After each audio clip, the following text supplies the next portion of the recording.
Hello, everyone. I'm Tanya Rivero. Welcome back to CBSN. Vice President Kamala Harris is meeting with DACA recipients and immigration advocates to mark 9 years since the Deferred Action for Childhood Arrivals program was created. The White House is hoping to push Congress into action on immigration reform. Nearly a week ago, a federal judge in Texas ruled DACA is unlawful and blocked the Biden administration from approving new applications. However, renewals can still be processed. To talk more about this, I'd like to bring in CBS News immigration reporter Camilo Montoya-Galvez.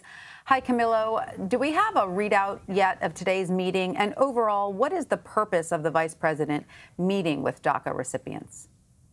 Hi, Tanya. Yes, what we know is that this meeting is yet another effort by the Biden administration to underscore its support for the Obama-era DACA program and more broadly for the legalization of undocumented immigrants who arrived in the U.S. as children.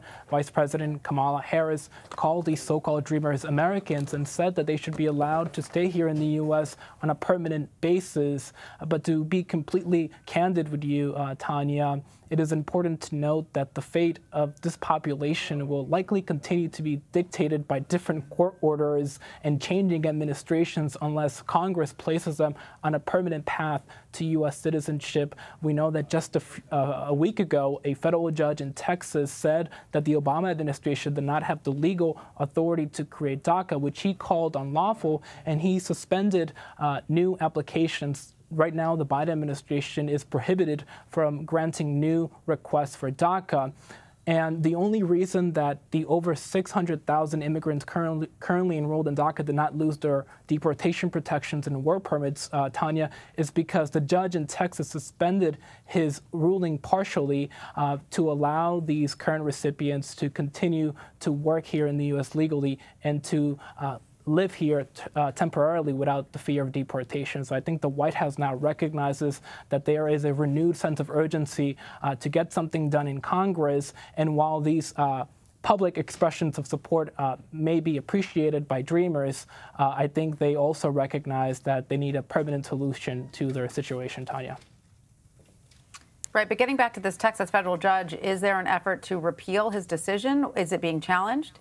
Sure. So the Biden administration has said that the Justice Department will appeal this court ruling. Such an appeal will be heard by the Fifth Circuit Court of Appeals, which is one of the most conservative appellate bodies in the country. And then an appeal from that circuit court would go all the way to the Supreme Court, which has already heard a similar case on DACA that focused not on the legality of the program, but on the legality of the Trump administration's efforts to end the program back in 2017.